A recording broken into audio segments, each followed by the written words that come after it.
Bonjour à toutes et à tous. Beaucoup de personnes hésitent à commencer une thérapie parce qu'elles ne savent pas vraiment ce qui s'y passe. On s'imagine qu'il s'agit simplement d'aller voir son psy et de parler de ses problèmes, de raconter son passé. En réalité, une thérapie, c'est un processus qui est bien plus profond que simplement raconter sa vie. Il s'agit véritablement de transformer la manière dont on se vit intérieurement. Dans cette vidéo, j'aimerais vous expliquer concrètement ce que je propose, ce qui se joue dans le cadre thérapeutique et pourquoi c'est un travail qui prend du temps pour pouvoir produire des changements durables en vous. Donc déjà, ce qui est à savoir, c'est qu'en thérapie, on commence souvent par observer les émotions et les réactions automatiques.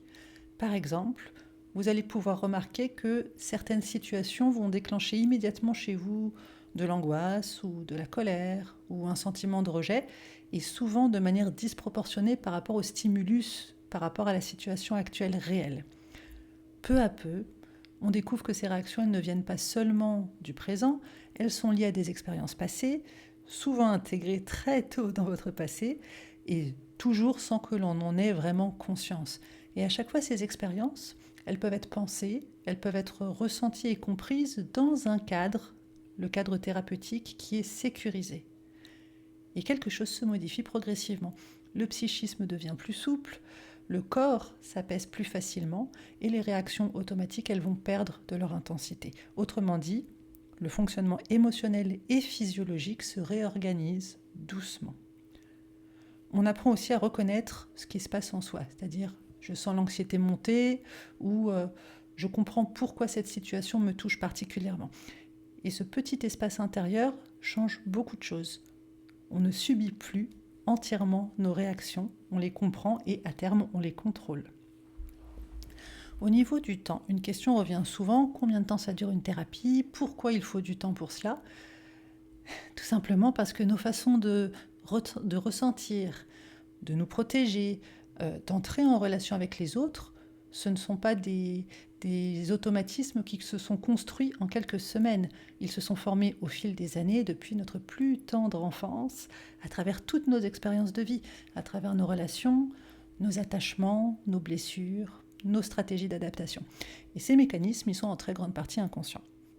Ils ne vont pas changer simplement parce qu'on va les intellectualiser, les comprendre. Sans ça, faites des formations en psychologie, lisez des bouquins, c'est passionnant. Ceci dit, le changement, il ne se produira pas juste par la compréhension d'un point de vue intellectuel. Le changement, il se produit surtout grâce à l'expérience répétée d'un espace différent. Et c'est ce que je vous propose en thérapie. Un lieu où l'on va pouvoir penser, ressentir, hésiter, comprendre, sans avoir besoin de se défendre, sans avoir besoin de se conformer. Et petit à petit, le psychisme, il intègre cette nouvelle expérience relationnelle. Et c'est cela qui va permettre une transformation profonde et une transformation durable. Ma pratique, elle s'inscrit dans une approche intégrative et relationnelle.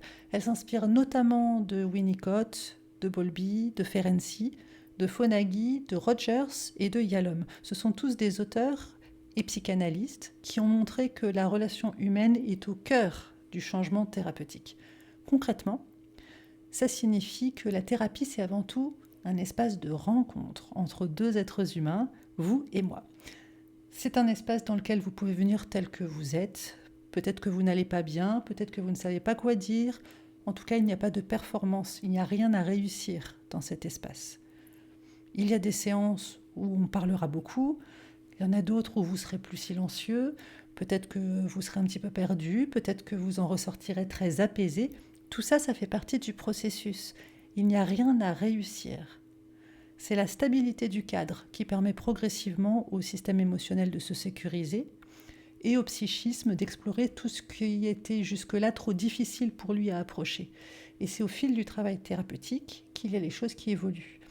Vous comprenez mieux vos réactions, vos schémas relationnels deviennent plus clairs, plus visibles. Vos répétitions vont, de fait, commencer à se modifier. Vous allez pouvoir poser des limites différemment, plus facilement. Vous allez pouvoir exprimer vos besoins. Tout simplement aussi, vous allez vous sentir moins envahi intérieurement, émotionnellement. Et ce changement, il ne vient pas d'un conseil ou d'une méthode rapide où il suffirait de faire des exercices les mêmes pour tout le monde. Non, il s'agit du fait que votre psychisme fait progressivement des nouvelles expériences émotionnelles, et ce de manière suffisamment répétée pour qu'elles puissent devenir naturelles. C'est ça qui permet une transformation à la fois psychique et corporelle. Donc pour ma part, selon vos besoins et vos capacités également, je propose différents dispositifs. Il y a bien entendu des séances classiques en présentiel ou à distance. Je propose également un accompagnement thérapeutique par écrit. Je peux proposer ponctuellement de l'hypnose thérapeutique et je propose également une prise en charge globale quand c'est adapté selon vos besoins. Mais quel que soit le format, le principe il restera toujours le même, un espace sécurisant, respectueux de votre rythme, où l'on va prendre le temps de comprendre ce que vous vivez et que vous allez pouvoir traverser en sécurité. Et la thérapie, gardez bien à l'esprit qu'elle ne cherche pas à vous réparer, elle ne cherche pas à vous faire rentrer dans une norme, quelle que soit la norme. Elle va vous permettre de comprendre ce qui s'est construit en vous, malgré vous, pour que ces automatismes ne puissent plus être les seuls à décider de votre manière de vivre, de votre manière d'aimer ou de votre manière de ressentir. Et ça, cette liberté que vous allez acquérir petit à petit, c'est un travail progressif, c'est un travail vivant, et il est profondément humain. Donc si cette approche résonne avec vous, sachez qu'une première séance est une rencontre, ça n'engage pas à une thérapie. Nous voyons ensemble si ce cadre peut vous convenir. Prenez soin de vous. Bye bye.